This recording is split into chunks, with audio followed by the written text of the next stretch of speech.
Number 1. What is your name, please? My name is John Adams, and I helped to raise the Mary Rose. Number 2. My name is John Adams, and I helped to raise the Mary Rose. Number 3. My name is John Adams, and I helped to raise the Mary Rose. Only one of these people is the real John Adams and has sworn to tell the truth. And tonight's panelists are Peter Cook, Beverley Anderson, Willie Rushton, Victoria Wood, and here is the host, Grahame Garden.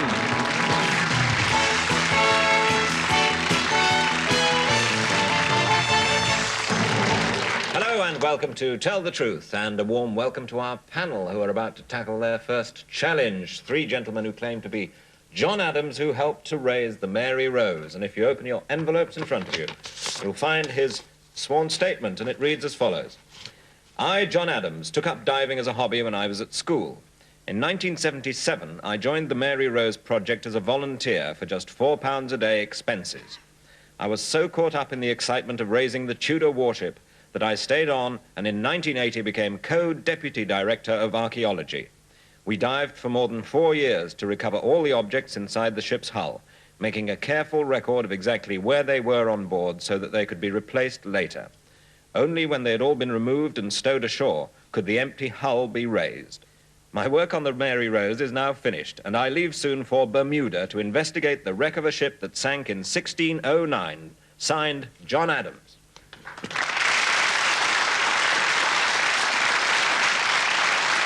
Well, you've heard the claim and you've heard the name, and now you've got to find out by questioning which one of these gentlemen is the real John Adams, bearing in mind, and I warn you, that only the real John Adams has sworn to tell the truth. The other 2 are imposters and will lie to you. Now, you can ask as many questions as you can until you hear the hooter, and we'll start with Mr. Peter Cook. Your time starts now. Number 1, where are the remains of the Mary Rose now stored? They're at the moment in Dock 3 at Portsmouth Harbour. Number 3, is there any special form of treatment for the remains at the moment? Absolutely. They have they're being constantly sprayed with salt water and having an artificial wax put into them. At this very moment? At this very moment. Number 2, why did the Mary Rose sink in the first place? Basically, she was overloaded. Number 1, who was your leader? The archaeological leader. The archaeological leader, naturally. What else would I be asking about? Yes, well, that's Margaret Duke. Margaret Duke. Number 3, when you go to Bermuda... We'll never know what happens when you go to Bermuda, because that's all the time you have. We go now to TV presenter Beverley Anderson, starting now. Number 1, in 1977, when you first started work on the Mary Rose, was she uncovered at all, or was she totally covered up? There were parts of the lower timbers uncovered, yes. I see. And number 2, what exactly did you do when you first joined? I was basically a diving volunteer, but I was an archaeologist, and that's what I was interested in. Number 3, I'm still not clear about specifically what you did in 1977. In 1977, it was very much preliminary work because there were very few of the timbers showing, and the work was very painstaking to try not to damage any of the artifacts on board. When did you finish clearing the hull, number 2? The last remains from inside the hull were cleared this year, in July. And we go on now with Willie Rushton. Ah, number 1, what does it say on your sweater? This means with God on our side, how can we fail? Doesn't. Sorry, that obvious. What does it say on your sweater? Number 2, what does it say on your sweater? Roughly translated, it means, if God is with us, what can be against us? Number 3, why is your sweater illiterate? St. Michael's haven't learnt how to spell yet. Number 1, did you meet Prince Charles during underwater? Yes, underwater and above water. Number 2, is he more interesting underwater than he is above water? He's impressive both underwater and on the surface. Number 3, have you ever suffered from the bends? No. Funny, you look as though you have. Well, some probing questions on knitwear there. We go now finally to funny lady Victoria Wood. Number 1, when did the Mary Rose sink? It sank in 1545. What was the most interesting thing you found on it? Personally? Yes. Cannon, bronze cannon, and I was lucky enough to find a very small wooden cup that was complete. Number 2, how much did it cost to raise the Mary Rose? In all, 4 million. Do you think it's worth spending 4 million on bringing a bit of old wood out of the water? Very much so, because the money hasn't actually gone anywhere. It'll be returned in kind. How? That's a very complicated question, but in effect, Come on, the snap the taxman will answer. get his money back eventually. Oh, right. Number 3, what timber is the Mary Rose made of? Oak. All over. It is all over. And now we go to the votes. And that's individually, please, with no conferring. Once you've written your votes, it stays on the card. And while they're marking the cards, perhaps you at home would like another look at our challengers and decide, is the real John Adams, the friend of the Mary Rose, number 1, number 2, or is it number 3? The cards have been marked, and so we'll start hearing about the votes from Peter Cook. Who do you go for? Well, I got on my sheet of paper here that the ship sank in 1609. Number 1 says it sank some other time, so I... Oh, that was the ship in Bermuda that sank Oh, I in know that, 1609. but it still very much discombobulated me. And number... Who have I voted for? Let's just check that, because I'm eliminating. I don't believe number 1, in any case.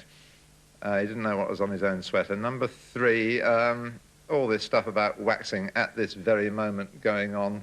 The temptation of number 3 is he's got a different sweater, which probably makes it him, but I'm going to vote for the firm assurance of number 2. Number 2. Flattery. Right, and Beverley Anderson, who do you go for? Well, I didn't believe number 1, I'm afraid. And I think that, like me, number 3's probably been watching Blue Peter, which is why he was able to be so convincing. I think there's something seaman-like and nautical about number 2, and I'm going to go for him. 2 for number 2. Willie Rushton. Now, yes. Number 1, I think it's almost impossible to wear those things up your nose if you have a moustache. They put things up their noses underwater. Perhaps you didn't know that. No. It may be untrue. Ah. I'm not sure. I always imagine people having things up their noses underwater. Right, Prince Charles also again. Number 3, I'm very upset about the woolen. I can't believe he wouldn't have worn one of those sweaters were he not so bulky. He's a burly person, well built like myself.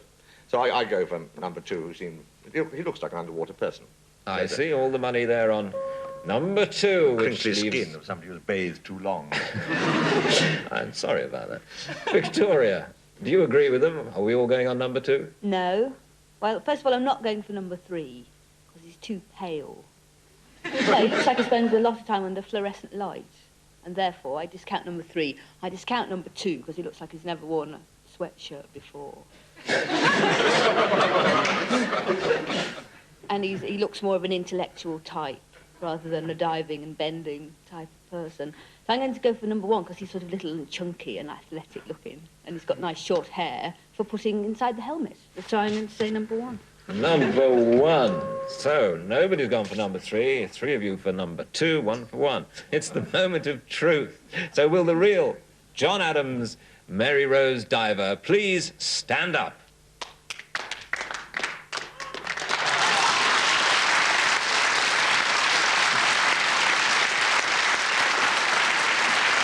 John, you very nearly didn't fool them at all. And in fact, number 3 didn't. So, imposter number 3, will you tell us your real name and what you do? My name is Julian Morrison Bell, and I'm a photographer.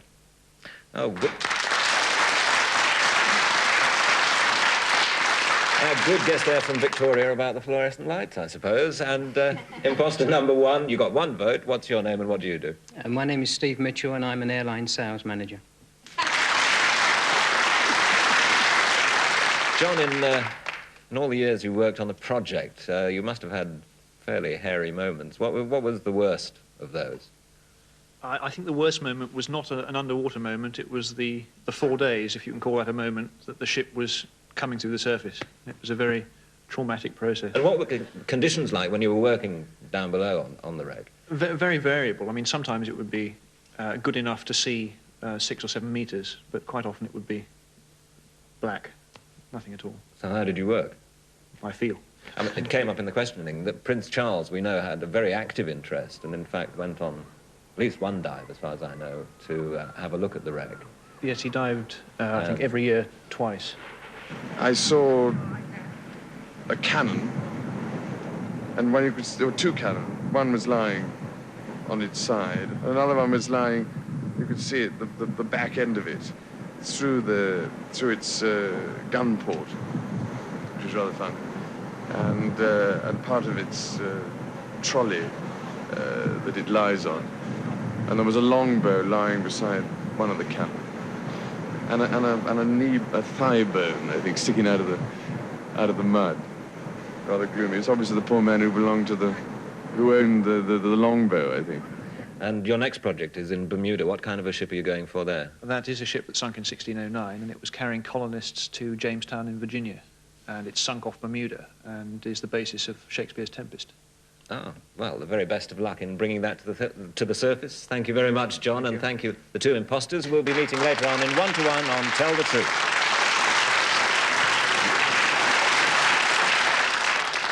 And now it's time to meet three more challengers on Tell the Truth.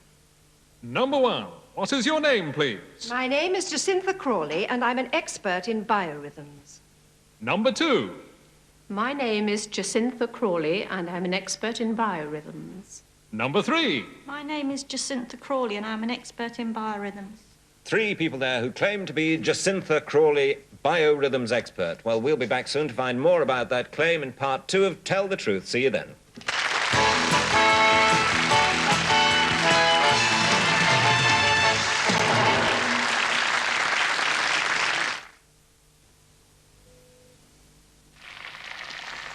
Walls, sausages and bacon are so famous. They speak for themselves.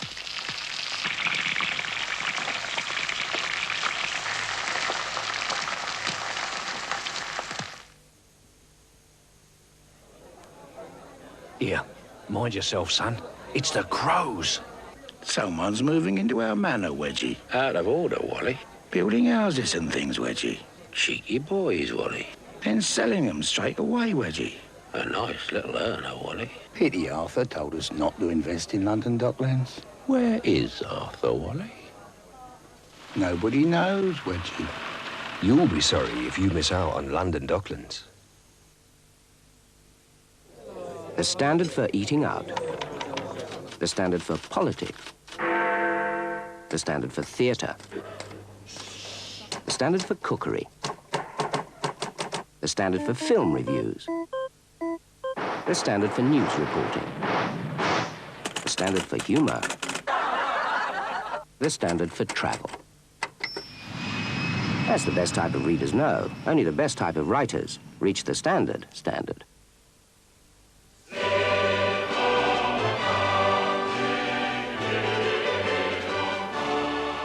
Over the years, Framlington has built up a reputation for unit trust performance that's hard to beat. Now you can find out all about our funds in the Framlington Unit Trust Guide.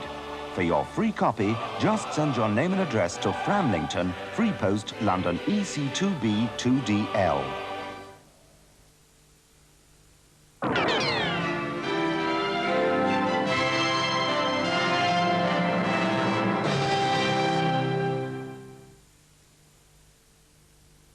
I was chatting to some Californians recently about Paul Masson's California Carafe.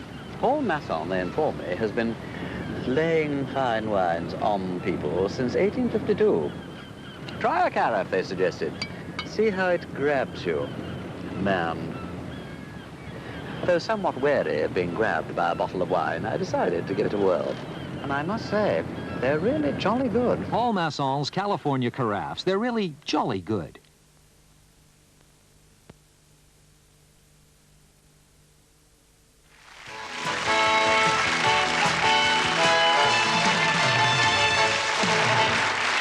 Welcome back to part 2 of Tell the Truth. Now, panel, you remember a little while ago we met three ladies claiming to be Jacintha Crawley, biorhythms expert. And if you open your envelope, guess what you'll find inside? A signed statement to this effect. I, Jacintha Crawley, am making a study of biorhythms. Each of us has 3 time cycles which govern our emotional, physical, and intellectual states. They start the day we are born. Biorhythms is the fringe science of examining how the relationship between these cycles, which are of different lengths, affect our everyday life. The influence of these cycles was first observed at the turn of the century.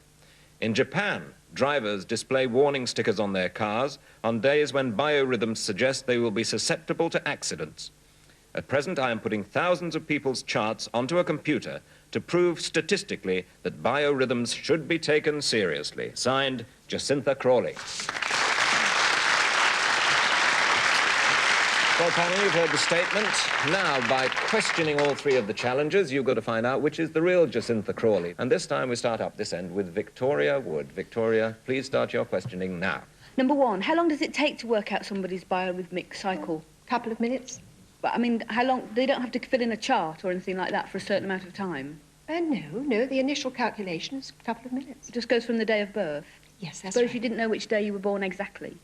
Well, most people do have a Yeah, rough but idea. suppose, just suppose. Suppose. Well, you couldn't do it. Oh, so you've had it. Thank you. Right. Number two, do three low points on the of the three cycles, do they coincide often?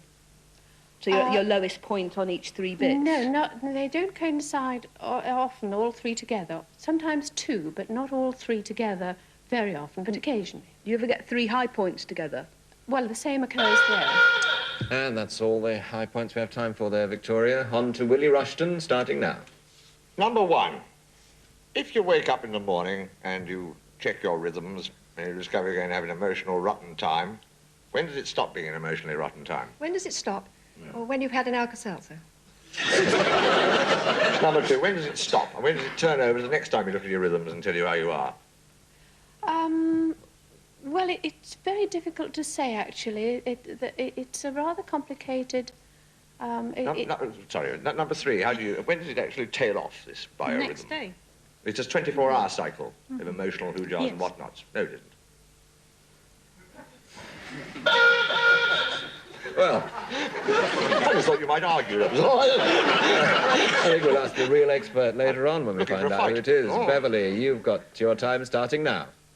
Number two, can I do anything to influence my biorhythms? I mean, can I get to bed late or wake up early or do anything special? No, all you can do is, being aware of them, you can take precautions. What sort of precautions, number three? Well, if you know you've got a bad day coming up, you can try and relax. I mean, consciously try and relax. Number one, do you think this is something we ought to get on the National Health Service? Yes. Why not? I see. And high points in my biorhythms, all three together, is that a disaster or is that a good thing, number three? I mean, if the peaks all peak at the same time, I mean, is that a good thing? Reasonably good, yes. I feel great, do I? Yes. And number two, what happens? What happens is the hooter goes, and Peter Cook takes over, starting now. Number two, who observed this at the turn of the century, this biorhythmic thing? There were two people. One was called Fleiss, and the other was called Swoboda. I'm very glad to hear that Fleiss and Schwab are still working. No, I'm afraid not. Number three, what sort of biorhythm did you have mapped out for today? Were you on an up or a down or a... Well, we've all got bad ones, but mine is the worst. You got a terrible one today? Yes. Number one, your rhythmic mood of today was, how was it? Not bad at all, really. Not bad at all. Number two, do you think Fleiss or Boborowski was the more important member of the two who discovered or observed biorhythms? Sorry, they're the... Fleiss or the people who observed it at the beginning of the century? We'll never know. We'll never know. We'll never And that's know the that. end of the question time. And it's time to vote individually, please. No conferring. And once the vote's on the card, it stays there. Meanwhile, you at home get a chance to have another look at our three ladies and make up your own mind whether the real Jacintha Crawley biorhythms expert is number one, or number two, or number three. Let's start the voting with Victoria Wood. Well, I don't think it's number three, because she doesn't look like a Jacintha to me. And I think, you see what I've got? I can't discount two so much as choose one, because one, to me, looks like she has her biorhythms all planned and sorted, and she looks very much in control and quite relaxed. And the other two look a bit fighting for it.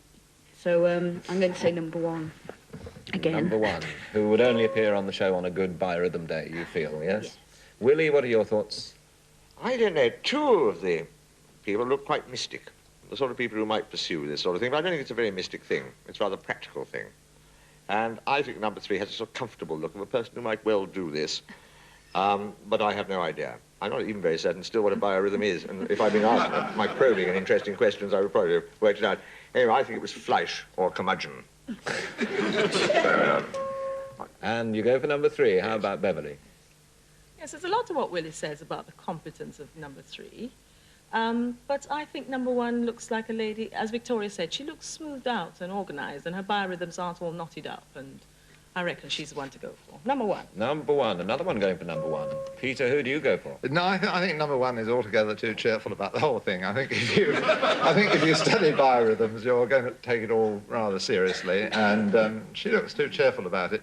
Number 3 has this, what Willie calls vaguely mystic look, so she's a contender, but again, she's also too jolly about the whole thing.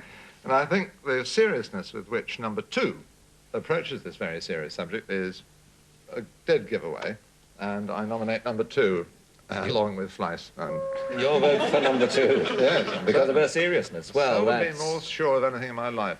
That's 2 for 1, 1 for 2, 1 for 3. Somebody's got to be right. Let's find out who. It's the moment of truth. So will the real Jacintha Crawley biorhythms expert please stand up?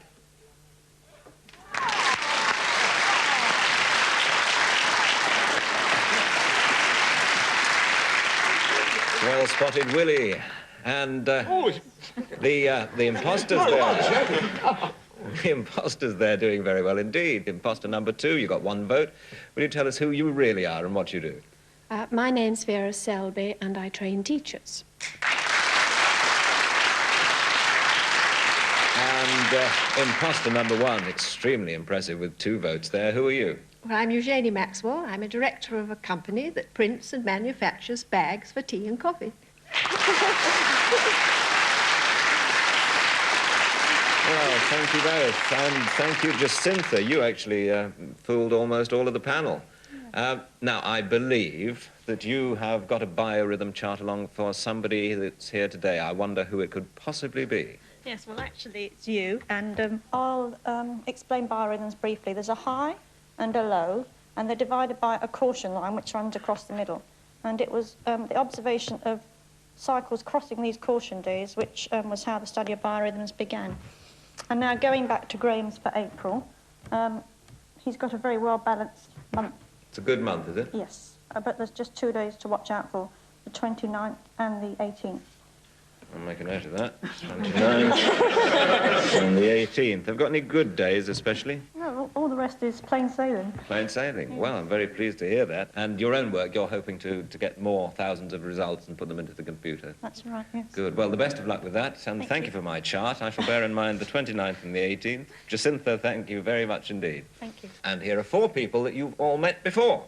You'll remember Steve and Julian, who pretended to be Mary Rose Divers, and Eugenie and Vera, who pretended to be biorhythmateers. But there is one fact about one of these people that we have withheld from you until now. And that fact is that one of them is a snooker champion. We'll start with you, Peter, and your 20 seconds begins now. What's the maximum number of points you can score? 147. What's the last colour? Black. What is the 3rd colour? Blue. Who do you play for?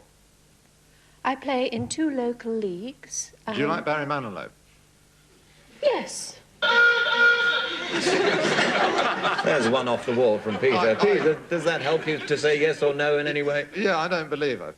No, you No, say. no. Right, a no there for Vera. Now, Beverley, you'll be quizzing Eugenie starting now. Who taught you to play snooker? My coach. What sex was your coach? He's a man. He is a man. How long have you been playing snooker? How long have I been playing snooker? Yes. Oh, about 15 years. And how long have you been champion? Well, I've won twice. And what's your favourite shot? Favourite shot? I don't think I've got one, really. No, I haven't got one. No favourite shot. What's your best shot? Beverley, yes or no? No. No? Right. A no there for Beverley. Willie, your time starts now. What is the name of an extremely boring commentator on Pot Black? Mr. Lowe. That's the one. I couldn't remember it for the life of me. My word, how he goes on, doesn't he? Did you get that sweater at Marks and Spencer's, or was that a joke? Rather a poor joke. How much was it? About 3 and 6 at a... Thank you. Now, that must have given you an awful lot of information there about snooker playing. No way is that a snooker player, you think. Right, Willie. Final chance now. Victoria asking Steve. Questions starting now. What's that wooden thing you push all your balls into called? Frame. A frame? On the snooker table. Is it very expensive to have those waistcoats made for leaning over the table in? No, mine has elastic on the back. It stretches. Oh, that's handy, isn't it? You have to wear those things to keep your sleeves up with that I don't know the name of. And before we find out if the waistcoat came from Marks and Spencer's, to Victoria, yes or no? Nope. No. Now we have 4 no's. One of those people, remember, is telling the truth and is a snooker champion. Victoria, you went last. You have a yes vote to place on any of the others. I put my yes on Vera. You put your yes on Vera. Yes. Right, so Vera scores a yes as well as a no. Will the real snooker player please stand up?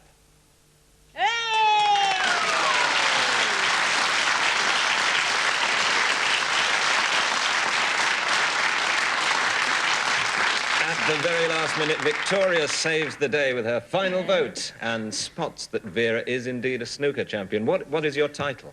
I'm Women's World Champion. Where do you practice? Do you have a club you practice or at home? Yes, Gateshead British Railways Club and the Excelsior Club at Ashington in Northumberland. And have you got your own table at home? Yes, in the garage, yes. In the garage? Yes. Well, they used to say that a good snooker player was a sign of a misspent youth. This time it's obviously a misused garage. Vera, thanks very much for coming along. Thanks all the challengers tonight. And thank you, too, to the panel, who have done quite well. Thank you very much. Peter Cook, Beverley Anderson, Willie Rushton, and Victoria Wood. And thank you all for watching. That's all for tonight. We'll be back soon with some more people who may or may not tell the truth. See you then. Bye-bye.